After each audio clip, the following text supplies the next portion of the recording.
Noman official देखने वालों को खुशामदीद। बाज़ औक़ात जो है हम लोग हमारे अंदर की एक आदत होती है। वो आदत किस चीज़ की होती है? इतराज़ात करने की। क्योंकि बाज़ जन हम लोग जब किसी को कोई अमल करते हुए देखते हैं तो फ़ौरन हम क्या हो जाते हैं? आलिम या मुफ्ती बन जाते हैं। किसी पे इतराज़ करना मकसद नहीं है। मकसद ये बताने का है कि हर काम को करने का एक तरीका है। जो लोग किसी जना गलत काम को होते हुए देख रहे हैं और उसको बुरा भी नहीं समझ रहे हो, ना अगले को हाथ से रोके ना ज़बान से मना कर रहे हैं, वो भी गलत है। लेकिन जो किसी गलत काम को होते हुए देख रहे हैं उसको ज़बान या हाथ से इस तरीके से रोकते हैं कि वो तरीका गलत हो, फिर भी गलत है। कि बेशक आपकी मंशा आपका मकसद ठीक है, लेकिन आपकी लाइल्मी की वजह से अगर आप किसी को गलत अंदाज से रोक रहे हो तो वो गलत है। या आप उससे ऐसी बात करो जो कि हकीकत में वैसा नहीं है। मिसाल के तौर पर जना हमारे यहाँ दो तीन चीज़ों में बहुत एतराज़ होते हैं। एक नमाज के मामले में, किसी को नमाज पढ़ते हुए देखकर ज़रा सा कोई चीज़ करते थे, ओ भाई ये चीज़ है ना जो दुनिया से नमाज तेरी कबूल नहीं होगी, फ़ौरन फतवा दे दिया। अब उसके अंदर अल्लाह के 100 मामला होते हैं। अगर उससे कहीं सुनो होते हैं, ठीक सुनो होते हैं, लेकिन उसमें 100 मामला होते हैं। भाई किस अंदाज से करने से नमाज नहीं होती है। जैसे नमाज के अंदर होता है कि जी हर एक रुकन के अंदर किसी भी रुकन में अगर 3 मरतबा अगर जो है ना खारिश की जाए या जिस्म पे हाथ लगाया जाए, मतलब कोई अमल कसीर जो है जो नमाज में शामिल नहीं है, अमल नमाज से हट के कोई अमल किए जैसा खारिश करना है, हलना है, या जो है मतलब कान में जैसे लोग ऊँगली मारते हैं, ऐसे कोई भी काम जो अगर 3 मरतबा किया जाएगा एक रुकन के अंदर तो फिर वो नमाज कबूल नहीं होती है। मतलब एक रकात में नहीं कि भाई आपने क़याम में एक दफ़ा कान में उंगली मारी, फिर रकू में आपने जना खारिज कर ली, फिर सजदे में गए या सजदे से उठ के जब आप जना जलसे में बैठे फिर आपने जना आगे पीछे की खारिज कर ली ताकि नमाज उठ जाएगी। नहीं, एक रुकन के अंदर अगर 3 मरतबा अमल कसीर होगा तो क्या हो जाएगा? नमाज टूट जाएगी। अब इस चीज़ का ज़्यादा लोगों को इल्म नहीं होता।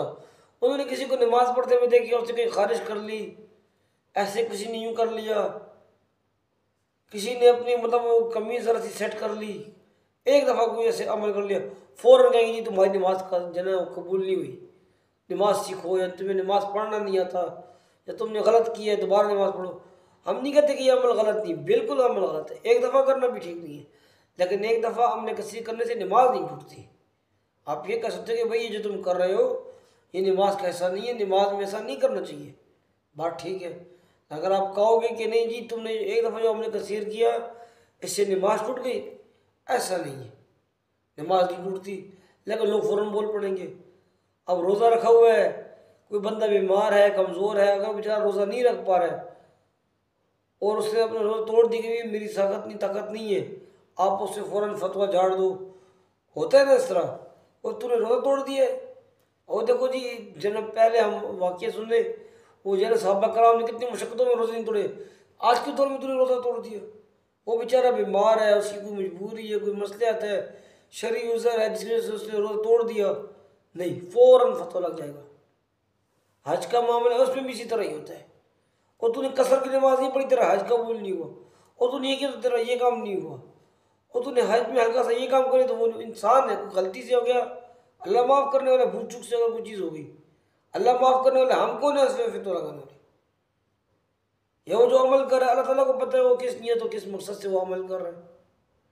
अगर उसके अंदर कोई कमी है, आपको तरीका होना चाहिए ना समझाने का, ताकि लोग उससे मुखालिफ ना हो। जिस तरह आप हदीस के अंदर आता है ना, मैंने पहले बताया कि भाई जना जो अगर कोई अगर जना अब जना जिस हदीस के अंदर आता है कि भाई अगर आप किसी बंदे को गलत काम करते हुए देखो, को गलत अमल करते हुए देखो, उसको हाथ से रोको। ये मतलब नहीं कि अगर आपने किसी बंदे को देखा जी उसी केले का छिलका फेंका, आपने रख के थप्पड़ मार दिया, आपने पकड़ लिया, ओए ये तूने क्या किया, ये नमाज में इसी गलती देख ली, पकड़ लिया, ओए ये तूने क्या कर दिया। या आपने जना कोई और ऐसा कोई जना अमल जो ना मुनासिब है किसी को करते हुए देखा, फ़ौरन उसको बेइज्जत कर दिया, ये कोई तरीका है, ये कोई काम नहीं। नहीं भाई, हमारा ये काम नहीं है। या हम बाज़ का जमात में फिरते हैं, तबलीग के अंदर होते हैं, बहुत सारे हमारे साथी होते हैं, फ़ौरन वो अगले बंदे को पकड़ जाते हैं। भाई जना वो बात दावत दे रहा है, अगले एक बंदा दावत दे रहा है और सुनने वाला जाएगा उसकी बात नहीं सुनना चाह रहा, वो कहते हैं भाई नहीं ये वो है, तो वो कहते भाई तो तेरा बाप भी सुनेगा भाई, तेरा बाप भी मस्जिद में आएगा बयान करने के लिए। उसको अगर आप समझाओगे क्या कहेगा, वो बोलेगा नहीं देखो जी हदीस के अंदर है कि जी किसी को कुछ तुम जो है देखो गलत अमल करते तो उसको हाथ से रोको, तो भाई इसके अंदर जो है बेईमानी है ये वो है जो नजर आ रहा है तो मैंने इसको रोक लिया। नहीं नहीं ऐसे नहीं होते। या किसी ने कोई ऐसी बात की जो कि उसको नहीं करनी चाहिए, आप फौरन उसको पकड़ लो भाई इतनी क्या की है। नहीं, हर काम का एक तरीका होता है। हज़रत इमाम हसन और हुसैन तआला इनसे अच्छे भी कोई उस्ताद है कि किसके, ये हजूर अकरम सल्लल्लाहु अलैहि वसल्लम की तरबियत याफ्ता बंदे हैं। ये हजूर अकरम सल्लल्लाहु अलैहि वसल्लम के नवासे हैं। तरबियत याफ्ता इसलिए कह रहा हूँ कि जिन्हें हजूर अकरम सल्लल्लाहु अलैहि वसल्लम की जो ज़िंदगी थी बिल्कुल वैसे इन्होंने भी ज़िंदगी गुजारी है। अब इन्होंने एक बुज़ुर्ग को देखा कि भाई वो वज़ू कर रहे हैं, उनका वज़ू ठीक नहीं है। उन्होंने जाके उस बुज़ुर्ग को बोला हम वज़ू करते हैं, आप देखिए अगर हमारे वज़ू में कोई फ़र्क है तो आप हमें बताएं। जब इमाम हसन हुसैन उन्होंने जब वज़ू किया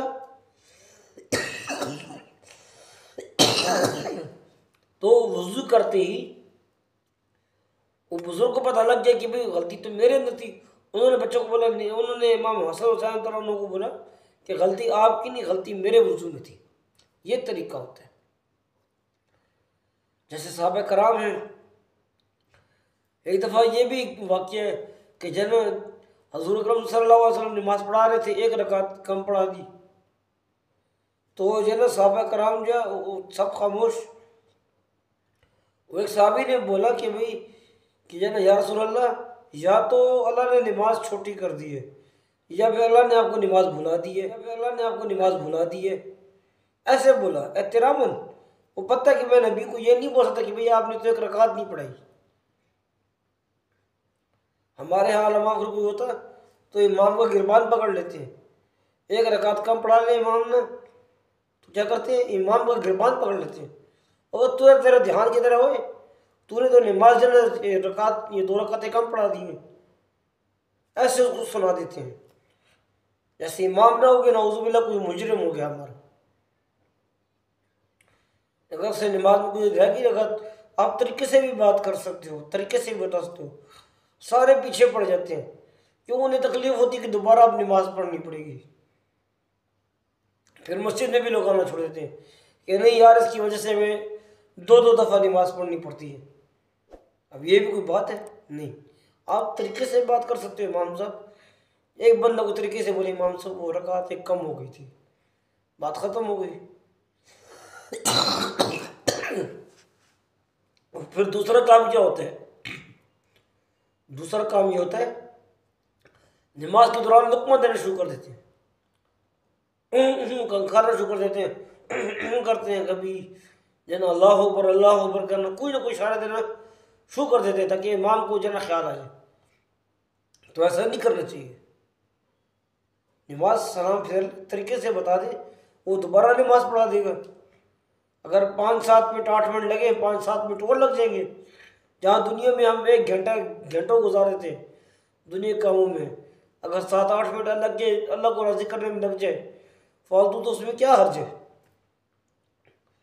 तो आज की बात का मकसद ये था कि भाई जब भी जब अगर हम किसी के अंदर कोई गलती देखें उसको फ़ौरन ना रोकें, बल्कि उसको मतलब रोके लेकिन तरीके के साथ उसको समझाएं, तरीके के साथ बताएं भाई मैंने आपके इस अमल में ये, अगर आप नाराज़ ना हो तो मैंने ज़रा सी कमज़ोरी देखी, तो अगर आप बराए मेहरबानी इसको अगर ठीक कर लेंगे तो आपका फ़ायदा हो जाएगा। तो अगले बंदे को भी अच्छा लगता है। और सबसे जो बेहतर तरीका वो यही तरीका है कि जैसे इमाम हसन हुसैन ने किया था। अगर आप किसी के अंदर कोई कमी देखते हैं अमल में, आप वो अमल उसको करके दिखाएंगे भाई मैं ये अमल करता हूँ, आप देखो कि भाई इस अमल में कोई गलती तो नहीं है। उस बंदे को खुद ब खुद एहसास हो जाएगा कि नहीं भाई मेरे इस अमल में गलती है और ये जो बंदा मुझे बता रहा है ये तो मुझे ठीक कर रहा है। मैंने जो अमल किया वो गलत था, लेकिन ये जो मुझे समझाने वाला है ये ठीक है। क्यों? क्योंकि जब आप जो अमल उसने किया होगा उसमें उसकी गलती होगी, वही अमल आप जब सही तरीके से करोगे और आपको देखेगा कि भाई ये तो जो वही अमल कर रहा है जो मैं कर रहा था और ये मुझसे अच्छे तरीके से कर रहा है, उसको समझ आ जाएगी। वो फ़ौरन आपसे माजरत भी करेगा और बोलेगा कि भाई ये तो आपने गलती तो मेरे अंदर है, आपने तो बिल्कुल ठीक अमल किया, अब आइंदा से मैं भी इंशाल्लाह ऐसे ही करूँगा। देखो ना, ज़िंदगी बन गई। तो लोगों को दीन से जोड़ने की कोशिश करें, दीन से दूर करने की कोशिश ना करें। ऐसा ना हो कि लोग मस्जिद आके नमाज़ पढ़ना छोड़ दें, लोग अल्लाह के रास्ते में निकलना छोड़ दें, लोग रोज़े रखना छोड़ दें, हज उम्रे करना छोड़ दें। अच्छा, लोगों को तारा तशरीह की जाती है, ओ वो देखो जी सारी ज़िंदगी मस्जिद में आए नहीं, वो देखो आज मस्जिद में गया, उसके ओए ओए तू कैसे मस्जिद में आ गया? पता कहते यार गलती होगी, आज मस्जिद में आ गए, आइंदा नहीं होगा। किसी शेख का दाढ़ी रख ली, ओहो माशाल्लाह माशाल्लाह क्या बात है, तू दाढ़ी रख ली है, वो उसी दिन शेफ करता, कहते हैं आइंदा ये गलती नहीं होगी, आइंदा दाढ़ी नहीं रखूँगा।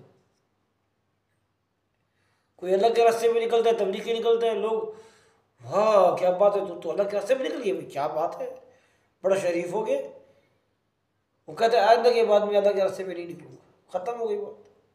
तो लोगों को जोड़ने की कोशिश करें, तोड़ने की कोशिश ना करें। खुदारा जितने लोगों को हम जोड़ने की कोशिश करेंगे उसका सवाब है, अगर लोगों को तोड़ने की कोशिश करेंगे दीन से तो उसका बहुत सख्त गुनाह है। हज़ूर अकरम सल्लल्लाहु अलैहि वसल्लम की एक हदीस है कि जन्नत